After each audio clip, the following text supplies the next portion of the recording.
नमस्कार दोस्तों, हमारे यूट्यूब चैनल में आपका स्वागत है। आज हम लेकर आए हैं क्लास 7 जिसमें पहला क्वेश्चन है, समांतर परिपथ में जुड़े हुए 50 ओम, 220 ओम, 450 ओम और 560 ओम प्रतिरोध में से किस प्रतिरोध में सबसे कम धारा बहाव होगा। तो धारा बहाव उसमें सबसे ज़्यादा कम होता है जिसमें रेजिस्टेंस का मान सबसे ज़्यादा होता है। पहला ऑप्शन है 50 ओम, 220 ओम, 450 ओम, 560 ओम। इन सब में जो 560 ओम है सबसे ज़्यादा मान का है। रेजिस्टेंस की वैल्यू जिसमें ज़्यादा रहेगा उसमें करंट कम बहेगा। तो ऑप्शन 4 इज राइट आंसर। अगला क्वेश्चन है, संधारिता की इकाई क्या है। महो, हेनरी, फैरड, कूलम्ब। इसका राइट आंसर हो जाएगा फैरड।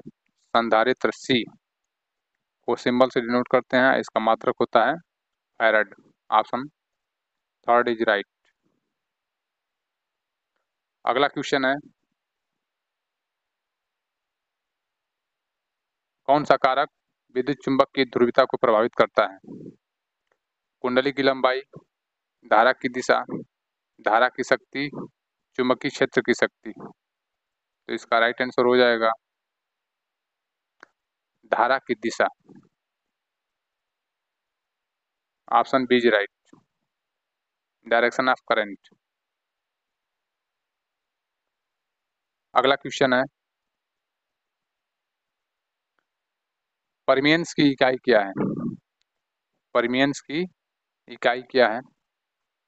एम्पियर टर्न, वेबर प्रति एम्पियर टर्न, एम्पियर टर्न प्रति वेबर, वेबर प्रति स्क्वायर मीटर। तो इसका राइट आंसर हो जाएगा वेबर प्रति एम्पियर टर्न। क्योंकि यह रिलक्टेंस का व्युत्क्रम होता है, इसका मात्रक वेबर प्रति एम्पियर टर्न। रिलक्टेंस का मात्रक होता है एम्पियर टर्न प्रति वेबर। एम्पियर टर्न को AT से डिनोट करते हैं, वेबर को WB से। क्योंकि फ्लक्स का मात्रक वेबर होता है। एम्पियर टर्न MMF का भी मात्रक होता है, मैग्नेटिक मोटिव फोर्स का भी मात्रक होता है ampere turn. Right. Next question है, परिनलिका कुंडली में चुंबकीय क्षेत्र की दिशा खोजने के लिए कौन सा नियम लागू किया जाता है। ऑप्शन है कार्क स्क्रू नियम, दाहिने हाथ की हथेली का नियम, फ्लेमिंग का बाएं हाथ का नियम और फ्लेमिंग के दाहिने हाथ का नियम। तो इसका राइट आंसर हो जाएगा दाहिने हाथ की हथेली का नियम। Option 2 is right answer. Option second is right. अगला क्वेश्चन है,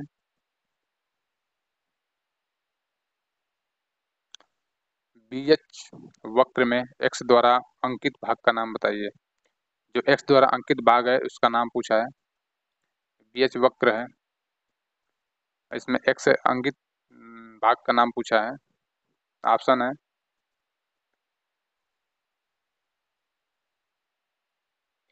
कोरेसिविटी, संतृप्त बिंदु, चुंबकीय बल, अवशिष्ट चुंबकत्व। तो इसका राइट आंसर हो जाएगा कोरेसिविटी। जो x से इंगित भाग है उसका नाम है कोरेसिविटी। आप याद रखेंगे इस फिगर को, और ये क्वेश्चन एग्जाम में पूछ सकता है, आप इसको याद रखेंगे। कोरेसिविटी सही है, ऑप्शन इज राइट। अगला क्वेश्चन है, देखिए ऊपर परमियंस पूछा था, यहाँ रिलक्टेंस पूछा है। रिलक्टेंस का मात्रक हो जाएगा एम्पियर टर्न प्रति वेबर, और परमियंस का होता है वेबर प्रति एम्पियर टर्न। तो इसका ऑप्शन देखते हैं, वेबर प्रति मीटर स्क्वायर, वेबर प्रति मीटर, एम्पियर टर्न प्रति वेबर, एम्पियर टर्न प्रति मीटर स्क्वायर। तो इसका राइट आंसर हो जाएगा एम्पियर टर्न प्रति weber. Option 3 is right answer. चूंकि रिलक्टेंस RM का मान पूछा है, इसको दिखाते हैं RM से। अगला क्वेश्चन है, फ्लक्स घनत्व हमेशा चुंबकीय बल से पीछे रहता है, किसको परिभाषित करता है। हिस्टैरिसीस को, चुंबकीय तीव्रता को, चुंबकीय प्रेरण को, अवशिष्ट चुंबकीय को। तो इसका राइट आंसर हो जाएगा hysteresis. Option A is right. अगला क्वेश्चन है, फ्लक्स घनत्व की एसआई इकाई क्या है? टेस्ला, वेबर, वेबर प्रति मीटर, एम्पियर टर्न्स। इसका राइट आंसर हो जाएगा टेस्ला। फ्लक्स घनत्व को कैपिटल बी से डिनोट करते हैं। बी इक्वल टू 5/a होता है। इसका राइट आंसर हो जाएगा ऑप्शन ए टेस्ला। अगला क्वेश्चन है, परमेबिलिटी के परिवर्तन होने का क्या कारण है? लंबाई, फ्लक्स घनत्व, क्षेत्र तीव्रता, चुंबकीय वाहक बल। तो इसका राइट आंसर हो जाएगा फ्लक्स घनत्व, ऑप्शन बी इज राइट। अगला क्वेश्चन है, क्वेश्चन नंबर 11, यदि घुमाव के बीच की दूरी बढ़ाती है तो प्रेरण का प्रभाव क्या होगा? बढ़ेगा, घटेगा, शून्य हो जाएगा, समान रहेगा। तो इसका राइट आंसर है बढ़ेगा, इंक्रीज करेगा। घुमाव के बीच की दूरी बढ़ती है तो प्रेरण का प्रभाव बढ़ेगा। अगला क्वेश्चन है, संधारित्र में परावैद्युत कुचालक का कार्य क्या है? संधारित्र की ताकत संधारित्र की ताकत बढ़ाता है, प्लेटों के बीच किसी भी धारा प्रवाह को रोकता है, प्लेटों के बीच लघु पतन से बचाता है, संधारित्र में आवेश को लंबे समय तक रखने में मदद करता है। तो इसका राइट आंसर हो जाएगा प्लेटों के बीच किसी भी धारा प्रवाह को रोकता है, ऑप्शन बी इज राइट। अगला क्वेश्चन है, ससेप्टेंस की इकाई क्या है? Mho, ohm, henry, farad. तो इसका राइट आंसर हो जाएगा ससेप्टेंस की इकाई mho, option A is right answer. इसको आप याद रखेंगे, आपके एग्जाम के लिए इंपॉर्टेंट क्वेश्चन है महो। रेजिस्टेंस का मात्रक ओम होता है, इसका व्युत्क्रम होता है महो। अगला क्वेश्चन है, सर्किट ब्रेकर में आर्क समान सुरक्षा के लिए किस प्रकार के प्रतिरोध का उपयोग किया जाता है? Varistor, sensistor, thermistor, line dependent resistor. इसका राइट आंसर हो जाएगा varistor, option A is right answer. अगला क्वेश्चन है,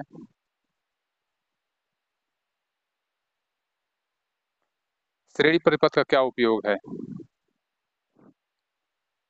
परिपथ में फ्यूज, वोल्टमीटर संयोजन, घरों में विद्युत लैंप, अमीटर में शंट प्रतिरोध। वोल्टमीटर संयोजन को हम पैरेलल में प्रयोग करते हैं, घरों में विद्युतीय लैंप जो भी होते हैं घरों के ऊपर सब पैरेलल में लगे होते हैं। अमीटर को शंट प्रतिरोध ये भी पैरेलल में लगा होता है, लेकिन जो फ्यूज होता है वो फेज के सीरीज में लगा होता है। तो परिपथ में फ्यूज इसका राइट आंसर हो जाएगा, ऑप्शन ए इज राइट।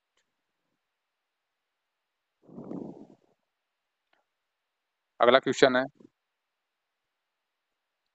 चालक के प्रतिरोध के व्युत्क्रमानुपाती होता है? लंबाई के, प्रतिरोधकता के, तापमान के, अनुप्रस्थ काट क्षेत्रफल के। क्योंकि एक फार्मूला होता है R equal to rho L upon A, R equal to rho L upon A. यहाँ पूछा है व्युत्क्रमानुपाती होता है, तो क्षेत्रफल की व्युत्क्रमानुपाती हो जाएगा, ऑप्शन 4 इज राइट आंसर। ये क्षेत्रफल इसी की व्युत्क्रमानुपाती है, लंबाई के समानुपाती होता है। अगला क्वेश्चन है, कौन सा पदार्थ अनुचुंबकीय पदार्थ है? कौन सा पदार्थ अनुचुंबकीय पदार्थ है? प्लेट वायरिंग, तांबा, बिस्मथ, ग्रेफाइट। इसका राइट आंसर हो जाएगा तांबा, copper, option B is right answer. अनुचुंबकीय पदार्थ तांबा है। अगला क्वेश्चन है, वायु संधारित्र का उपयोग किस उपकरण में किया जाता है? VHF, दोलक, ध्वनि विस्तारक यंत्र, रेडियो रिसीवर। इसका राइट आंसर है रेडियो रिसीवर में करते हैं। वायु संधारित्र का उपयोग रेडियो रिसीवर में किया जाता है। आप इसको याद रखेंगे, इंपॉर्टेंट क्वेश्चन है। अगला क्वेश्चन है,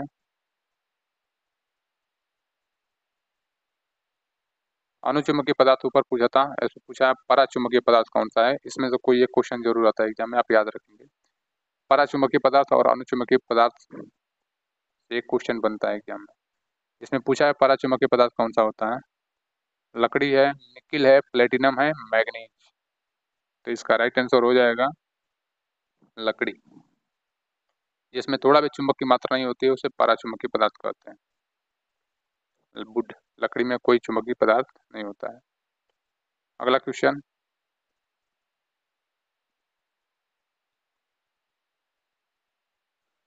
कौन सी विद्युत मात्रा सीधे भंवर धारा के समानुपाती होता है। भंवर धारा ने एडी करंट बोलते हैं इंग्लिश में।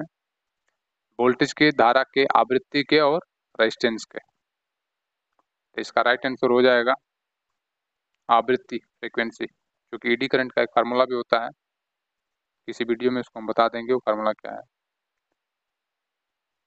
नेक्स्ट क्वेश्चन है,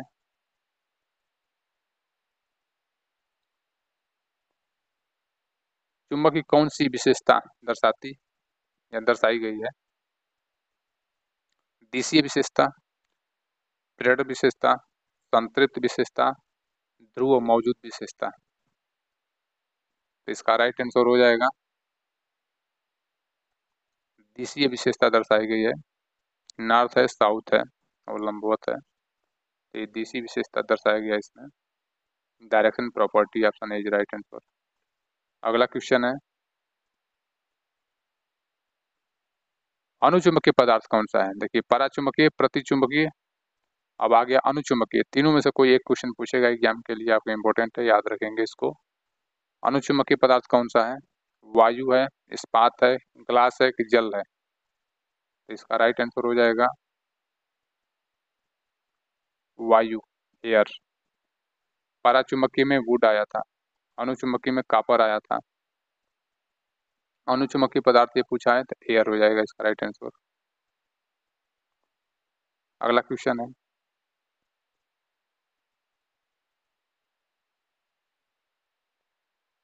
आरएफ युग्मन सर्किट में किस प्रकार के संधारित्र का उपयोग किया जाता है।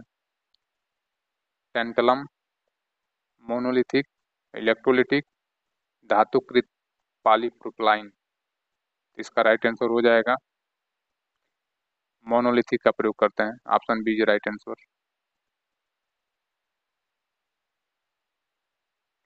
अगला क्वेश्चन है 24,